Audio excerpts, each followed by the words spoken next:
మనం చాలాసార్లు మాట్లాడుకున్నాం.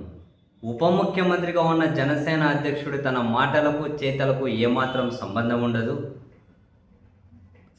సరే తాను అధికారంలోకి వస్తే ఏవో ఆకాశంలో చుక్కలు భూమి మీదకి తీసుకొని రాగలుగుతారు అని నమ్మిన వాళ్ళ అభిమానులు, తాను అధికారంలో కీలక భాగస్వామిగా మారిన 17-18 నెలల తర్వాత అయినా కనీసం మినిమం సెన్స్ పెట్టి ఆలోచించినా కూడా నిజాలేంటో వాళ్ళకి అర్థమవుతాయి. ఎవరికైనా మద్దతు పలకచ్చు. అది ఒక బానిసత్వం కోణంలో కాకుండా వాళ్ళు తీసుకునే నిర్ణయాల బేస్ చేసుకొని మనం మద్దతు పలకాల్సి ఉంటుంది ఎవరికైనా అని చెప్పి. తాజాగా తనెవరో తెలియదు కానీ జనసేన పార్టీ కార్యకర్తని ఒక వీడియో రిలీజ్ చేశారు ఒక ఆయన. నిజంగానే ఆ జనసేన అధ్యక్షుడు ఇప్పుడు ఉప ముఖ్యమంత్రికి అధికారంలో ఉన్న 17-18 నెలల కాలాన్ని 5 నిమిషాల్లో 4.5 నిమిషాల్లో చాలా క్లియర్ కట్గా ఆయన విశదీకరించారు. మీకోసం పనిచేసినందుకు బాగానే బుద్ధి చెబుతున్నారు అన్న కోణంలో చాలా నీట్గా మాట్లాడారు. సార్ చూడండి.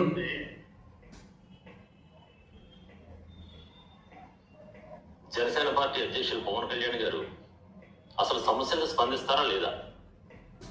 జనసేన పార్టీని కూటమిగా మార్చిన తర్వాత, కూటమి పార్టీలో కలిసిన తర్వాత ఆయన తెలుగుదేశం విమర్శిస్తే మేమంతా తెలుగుదేశం విమర్శించాం సోషల్ మీడియాలో. అంటే 2019 గురించి పై లెవెల్లో గెలిచారు. కానీ తెలుగుదేశం కార్యకర్తలు మాతో కలిసి నడుస్తున్నారా లేదా అనేది ఎవరు రివ్యూ చేయట్లే. ఇది మళ్ళీ 24 పార్టీ ఆఫీస్ లో జన సైనికులకి ఎంట్రన్స్ లేదు. పార్టీలో ఏం జరుగుతుందో ఎవరికి తెలియదు. మన అధినాయకుడు సమస్యలపై స్పందించడు. వినోద కోటా గారి విషయంలో సమస్యలపై స్పందించరు. ఆవిడ రాజకీయ జీవితం దెబ్బతిల్లా స్పందించరు. ఆవిడ బెడ్రూమ్ లో సీసీ కెమెరా పెడితే అది పర్సనల్ అంటారు. కుట్టే కావ్య స్పందించరు. ఆకుల వనద స్పందించరు. అయ్యప్ప కూటిపల్లి స్పందించరు. ఒక తెలుగుదేశం నాయకుడు ప్లాన్ ప్రకారం జనసేన నాయకుడికి ఫోన్ చేసి దేవినేని ఉమా గారు ఆ వీడియో రిలీజ్ చేసి జనసేన ఎమ్మెల్యేని బ్లేమ్ చేస్తే పార్టీకి అది ఎంత డ్యామేజ్ అండి. దాని గురించి కూడా ఎవరు స్పందించరు. మేమంతా రూపాయి కూడా ఆశించలేదు, పార్టీలో గుర్తింపు కోరుకోలేదు, పదవులు కోరుకోలేదు. మేము ఎందుకు పనిచేసామండి? మా ఉద్యోగులకు రిస్క్ అని తెలిసినా సరే మేము సోషల్ మీడియాలో పోరాడాం. ఎందుకు పోరాడాం? సమాజానికి మంచి జరుగుద్దని. అంతేగాని చంద్రబాబు నాయుడు గారి కుటుంబానికి మంచి జరుగుద్దని కాదు. పవన్ కళ్యాణ్ గారు తెలుసుకోవాల్సింది ఏంటంటే, మీకోసం మిమ్మల్ని నమ్మి మీరు చేసిన రిక్వెస్ట్ మన్నించి పెద్దన పాత్ర పోషించమన్నారు. కులభావంతో మీకు ఓటేయమన్నారు. మేము వేసాం. ఏం చేశారు ఈరోజు? మీరు పార్టీని తీసుకెళ్లి చంద్రబాబు నాయుడు కాళ్ళ దగ్గర పెట్టారు. ఏం చేస్తున్నారు? ఇప్పుడు చంద్రబాబు నాయుడు గారు కాదు, లోకేష్ నాయుడు గారికి సీఎం చేసే పరిస్థితి ఏర్పడింది. ఇప్పుడు ఒకసారి మీరు ఆలోచించండి ఏం చేస్తున్నారు. మీ వైఖరి వల్ల జనసేనకు మద్దతు ఇచ్చిన వర్గాలు, జనసేనకు పనిచేసిన మాలాంటి జన సైనికులు చాలా ఇబ్బంది పడుతున్నామండి. చాలా ఫీల్ అవుతున్నాం. మీరు ఉంటే ఉండండి, ఇలా వెళ్ళిపోండి, మేము లెటర్లు ఇచ్చేస్తాం, సస్పెండ్ చేసేస్తాం అంటే ఎవరు భయపడరు. ఇక్కడ పార్టీ అనేది మీ వైఖరి, మీ నిర్ణయాల మీద ఆధారపడి ఉంది. మాకు పోరాటం కొత్త ఏం కాదు. అర్థమైందండి? మేము రాజకీయాల్లోకి వచ్చి సంపాదించుకునే అవసరం లేదు మాకు.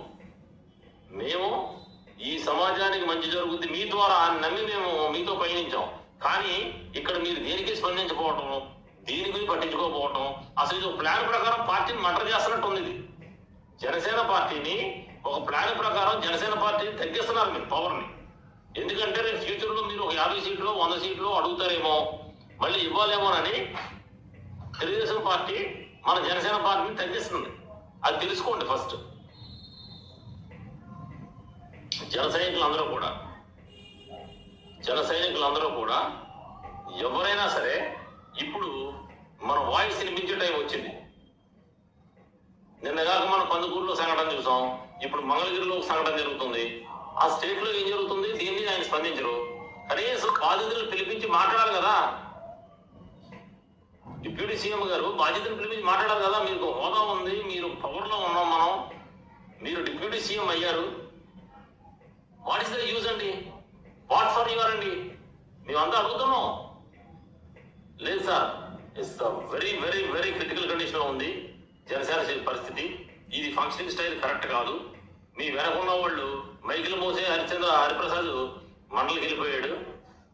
ఆడవడం అజయ్ కుమార్, ఆయన ఎలక్షన్ అయిపోయిన తర్వాత తీరిగ్గా వచ్చాడు. ఆయనకు పోస్ట్ ఇచ్చారు మీరు, నామినేటెడ్ పోస్టు. ఆయన నెల్లూరు జిల్లాలో ఉన్న ఇన్ఛార్జ్ అందరినీ కూడా పార్టీని తరివేసే పరిస్థితిలో ఉన్నాడు.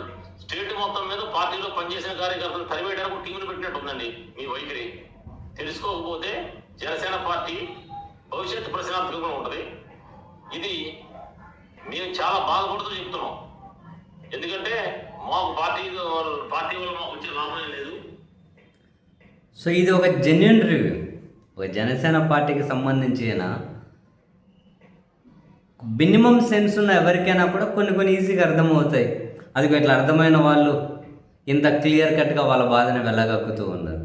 ఇట్లాంటి వాళ్ళు 100 మంది వెళ్ళగక్కినా వాళ్ళ అధ్యక్షుడు మారుతాడని కానీ, లేకుంటే కన్సిస్టెన్సీలో చేంజ్ వస్తుందని కానీ, అవన్నీ ఆయన వెనక నుంచి వచ్చే బ్యాచ్ని ఎక్కడికంటే అక్కడికి బీఎస్పీ అంటే బీఎస్పీ, కమ్యూనిస్ట్ అంటే కమ్యూనిస్టు, టీడీపీ అంటే టీడీపీ, బీజేపీ అంటే బీజేపీ అక్కడికి తీసుకెళ్ళిపోవడం కోసం ఆయన ఉన్నాడు.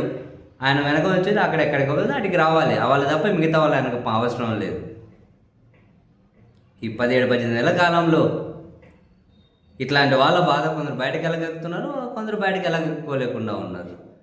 వాళ్ళ పార్టీ ఇన్ఛార్జ్ ఒక మహిళ బెడ్రూమ్లో కెమెరాలు పెట్టమని చెప్పారని చెప్పి అంత పెద్ద ఇష్యూ జరిగినా కూడా స్పందించలేదు. ఆయన వేరే విషయాలు పట్టించుకుంటాడు ఆయన.